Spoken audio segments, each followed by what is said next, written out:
ఆఖరికి కేసీఆర్ కూడా చివరికి నేను సచిన పర్లో తెలంగాణ కావాలని చెప్పేసి అమర నిరాహార దీక్ష పెట్టినటువంటి సంగతిని కూడా మనం మర్చిపోతే ఎట్లా? మనం కట్లాడినాం, అందరం కలుపుకున్నాం, కొట్లాడినాం, ఎవరి పని చేసిరు.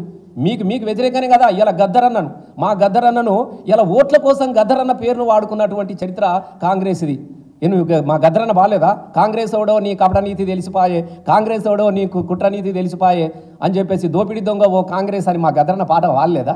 ఇలా అట్లాంటి ఓట్ల కోసము, ప్రజల కోసము కనీసం ఆయన పాట కూడా వాడుకొని అనేక రకాలుగా వాడుకొని ఇలా గద్దెనెక్కిన తర్వాత ఎవరో చెప్పినటువంటి మాటలు తీసుకొచ్చి చరిత్రను వక్రీకరించే ప్రయత్నాన్ని చేయొద్దని చెప్పేసి మేము కేకే గారికి సూటిగా చెప్పదలుచుకున్నాను.